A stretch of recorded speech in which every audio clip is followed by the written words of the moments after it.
Back in 2020, a pandemic ravaged the world and spread faster than world leaders could contend with. As countries labeled this a worldwide disaster, the death tolls began reaching into the millions. Mankind had put its hopes in various technologies, and as cultures worldwide fell into despair, it led to an unhealthy dependency on robotics. This resulted in artificial intelligence ultimately advancing beyond our ability to control and bringing us to the brink of extinction. The Final Hope is a survival apocalyptic puzzle adventure game set in an open world environment. Available for PlayStation, PC, Xbox, Microsoft, Steam, and Oculus. In this dystopian future, mankind is still dependent on technology, as well as enslaved by artificial intelligence under the guise of the pandemic.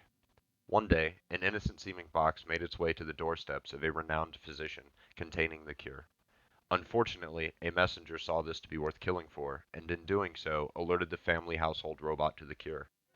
This meant that it was no longer safe, as the AI would not allow a cure that could free mankind. They immediately sought to destroy it at all costs, and nearly succeeded. The cure had been thought to be lost forever, until an orphan boy, named Zarif, happened upon a mysterious box. He finds out that this box contains the missing cure, and he spends years training, in secret, to prepare for the journey to bring the cure out to the Final Hope Labs in Paris. On this journey, survival instincts must kick in, as robots actively sabotage the few remaining humans' ability to remain alive. The player must tackle the harsh, open-world map as Zarif tries to survive by hunting animals, scavenging material, and gathering resources. Use resources and material to craft a variety of weapons, food, and clothing to help keep you alive and strong enough for what lies ahead. With the storyline being what drives our design, these survival skills will be effective at moving it forward while captivating our audience, as well as aiding in creating tutorials. These actions will allow the players to develop skills in various areas that will be needed to complete the campaign. The use of skill trees will be what lets the player determine what skills they will build to fit their personal playstyle. Will they opt for more powerful melee attacks? Will they train Zarif to become a master with distance weapons? Or perhaps they would prefer to take the route less seen and focus on stealth. How the player decides to assign their skill points ultimately allows the player meaningful choices throughout the game by customizing their abilities. Ample opportunity will be provided to acquire these skill points. One such way is in combat with the enemies, and it's up to the player to choose how they will contend with them. As mentioned, one option is to stay in the shadows and move in silence to take down enemies undetected. While being pursued, more than just the shadows can be used to help conceal them. Or they can slug it out with the dynamic combat system, allowing for hand-to-hand melee, using a variety of moves obtained through the progression of the skill tree. Perhaps they prefer to attack from a distance by using ranged weapons such as guns or arrows. If all else fails, players can build the skills to hack into the opposition and use enemy technology to their own advantage. Through creative level design, it can also be used to push a player outside of their comfort zone by forcing one strategy or the other in order for them to progress through the campaign. This serves to add challenges to the game unique to each player. Other challenges players will face include contending with a variety of weaponry, some of which is only used by the enemy, such as drones, brute strength, and even flashbang grenades. Other weapons can be found laying around or can be crafted by the player. As such, players must use what they can find and do so sparingly. More advanced weapons will be harder to find, as opposed to primitive tools which will be easily crafted. This can be used to force player strategy to evolve and devolve throughout the campaign.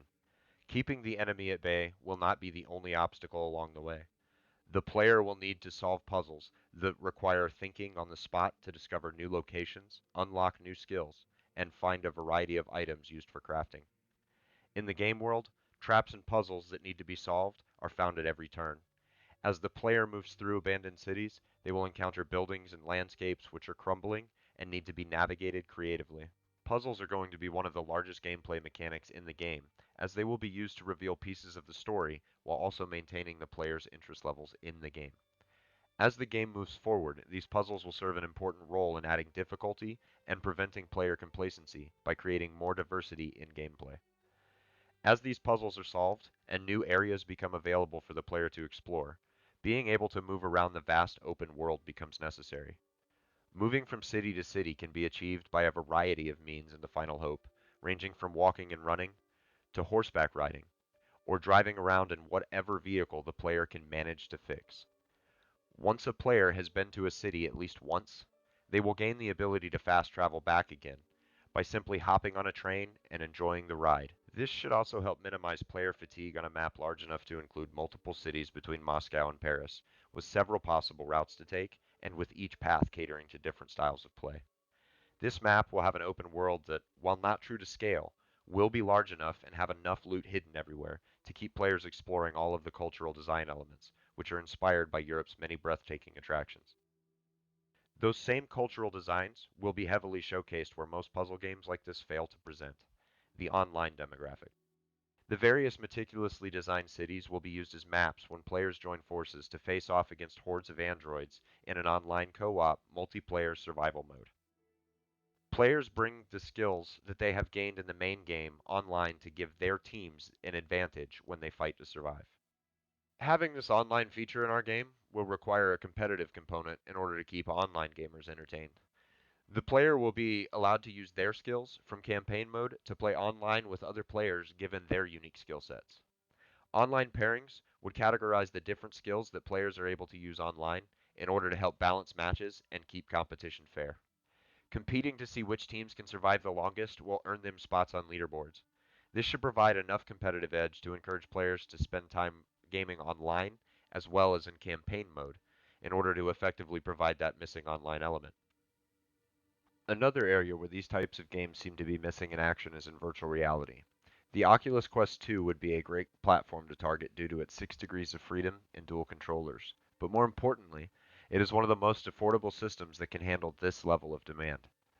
Oculus only supports its own controllers to be used, so we would implement multiple movement systems to enable quality gameplay, whether the player is in a small room or a large one. We would also develop for Steam VR for its accessibility, and as well as the fact that it supports gamepad controllers. In both cases, we would create different levels of gameplay intensity. More intense gameplay requiring more physical movement for those who have more VR experience, and lower levels for the players who may need to sit down while playing to avoid VR sickness. In summation, the final hope is a theatrical gameplay experience where players are able to start their story on a variety of gaming platforms. Training from youth to be a cold warrior, a stealthy ghost, or a brilliant hacker, our protagonist will set out to take the cure on a journey across what is left of Europe. His training will continue in the real world as he contends with enemies and puzzles across a desolate wasteland. Here, in this horrible future, survival is not for the faint of heart and must be mastered. All of these tasks are designed to let the player choose the path that leads them to triumph. Once the cure is delivered to the Final Hope Labs, our protagonist will have freed mankind from both a pandemic and the technology that has enslaved us all. And if the player needs a break from the campaign and perplexing puzzles, they can join forces with others online in a round-based survival match. Or, if instead they prefer a different type of challenge, they can attempt the campaign in virtual reality. Are you the savior of the human race? Or are you the reason for their extinction?